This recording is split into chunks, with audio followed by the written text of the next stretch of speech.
கட்டல் ஃபிஷ் பண்ணலாம். ஆனம் தாளிக்கிறதுக்கு ஒரு பேனில் எண்ணெயை காய வச்சுக்கோங்க. நான் தாளிக்கிறதுக்கு வெங்காயம், பச்சை மிளகாய், ஏலக்காய், கிராம்பு, கருவேப்பிலை எடுத்து வச்சுருக்கேன். அதெல்லாம் சூடான எண்ணெயில் சேர்த்துக்கலாம்.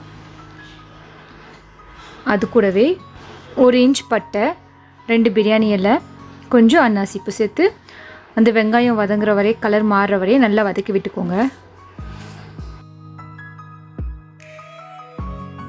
வெங்காயம் கலர் மாறினதும் 2 டேபிள் ஸ்பூன் இஞ்சி பூண்டு விழுது சேர்த்துக்கலாம். இஞ்சி பூண்டு பச்சை வாசனை மாறுற வரையே நல்லா அதையும் வதக்கி விட்டுக்கோங்க. இஞ்சி பூண்டு பச்சை வடை மாறிடுச்சு, எண்ணெய் பிரிஞ்சிருச்சு.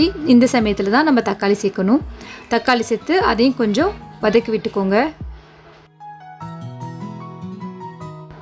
இப்போது 1/4 டீஸ்பூன் மஞ்சள் தூள்,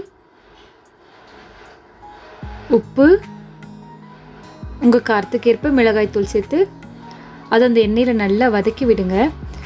தாளிப்பில் வந்து நம்ம மிளகாய் தூள் சேர்க்குறது வந்து கலர் நல்லா கொடுக்கும், ஆனத்தில் வாசனையும் ரொம்ப நல்லாயிருக்கும்.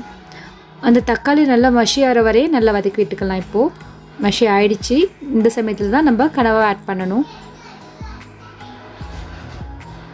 கனவா ஆட் பண்ணி அதையும் இந்த தாளிப்புலேயே போட்டு நல்லா வதக்கி விடுங்க.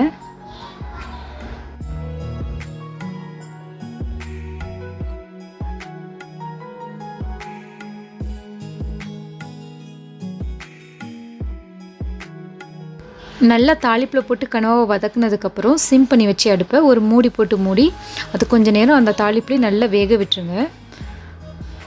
கொஞ்சம் நேரம் ஆயிடுச்சுங்க. நான் இப்போ ஓப்பன் பண்ணி பார்த்துக்கிறேன். கனவா நல்லா தண்ணி விட்டு தாளிப்பு நல்லா வெந்திருக்கு.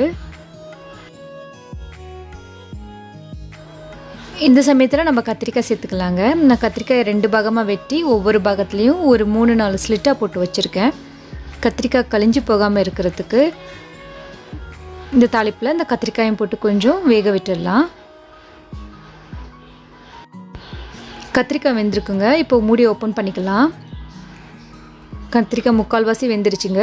இப்போ நம்ம 1 டீஸ்பூன் ஜீரகத்தூள், 1 டீஸ்பூன் மல்லித்தூள் சேர்த்து இதை கலரி விட்டுக்கலாம்.